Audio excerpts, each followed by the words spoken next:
ደስተኛ ነኝ በመርዳታችሁ እግዚአብሔር ይስጣችሁ እድሜ ይስጥልኝ በጣም ደስተኛ ነኝ ደሃ በማገዛችሁ እግዚአብሔር ይስጥልኝ አመሰግናለሁ እንጀራችሁን ከፍ ያርግላችሁ ጤናችሁን ይስጣችሁ አገራችንን ሰላም ያርግልን አመሰግናለሁ እሺ ቤቱ መጣ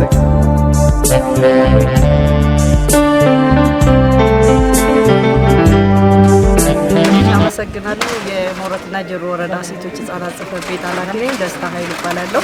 የክረምት የበጎ ፍቃድ ስራ አስመልክቶ የ2018 የነበሩት ጠንካራ ጎኖችና ደካማ ጎኖች በመገምገም 2019 እንዴት እንስራ በሚል ንቅናቄ መድረክ ወደ ስራ ገብተናል በዚህ ላይም ወደ ስራ ስንገባ በተለይ መጠለያ የሌላቸው አረጋውያን አካል ጉዳተኛ ህጻናት ወላጅ አልባ ህጻናትን ጭምር ተደራሽ አድርገን ጎናቸው መድረስ አለብን በሚል እየሰራን ያለንበት ሁኔታ አለ በዚህ ላይ ስንሰራ በተለይ ዘንድሮ ልዩ የሚያደርገው ባለድርሻ አካሉ የጋራ አድርገን የስራው ባለቤት ነው በሚል የራሱን እቅድ ይዞ ወደ ስራ የገባበት ሁኔታ እንዳለ ማሳየት ተችሏል ከዛ ሲቀጥል አጠቃላይ አሁን የ2019 የስራ እንቅስቃሴ በተመለከተ ሀብት ላይ በጥሬ ብር ወደ 170 ብር ደርሰናል በጥሬ ብር ማለት ነው ከዛ ሲቀጥል ቆርቆሮ ወደ 98 ቆርቆሮ ደርሰናል ወራጅም በጣም አንድ መኪና የሚሆን ወራጅ መኪና የሚሆን እንጨት የማገርና የሚፈለጡ ሌላ ነገሮች ሀብት ያሰባሰብንበት ሁኔታ አለ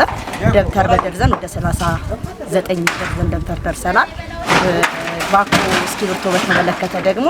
15 ባኮ እስክሪብቶ ላይ የደረስንበት ሁኔታ አለ በተለይ አሁን ደግሞ ልዩ ትኩረት አድርገን የሚዲያ ቻሌንጅ ዘመቻ ፈጥረናል ምክንያቱም አንድም ተማሪ ከትምህርት ቁሳቁስ ምክንያት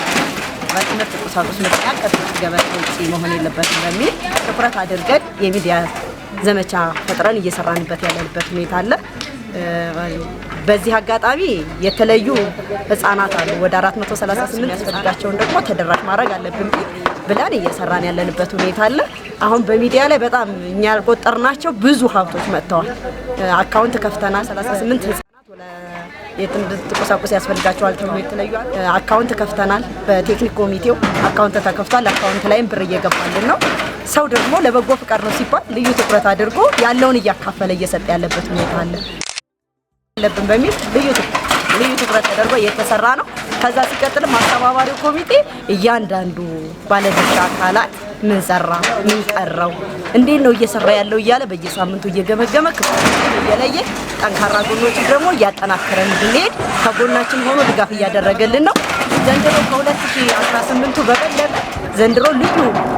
ስራ እንሰራለን ብለን አስበናል እየሰራ ላይ የጀመርናቸው ጅምሮችን ቢኖሩ በተለይ ለአረጋውያንና ለአካል ጉዳተኛ ለህፃናት ወደ 4 ኩንታል ልብሶች ያሰባሰብንበት ሁኔታ አለ። ከዛ ሲቀጥል ምግብ ነኮች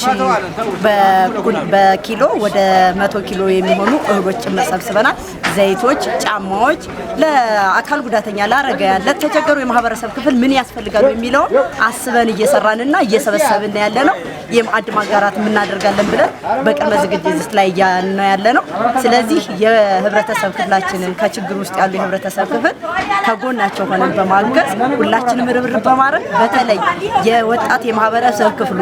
የሴት የማህበረሰብ ክፍሉ ልማት ቡድኑ የሶስቱ አደረጃጀት ልዩ ትኩረት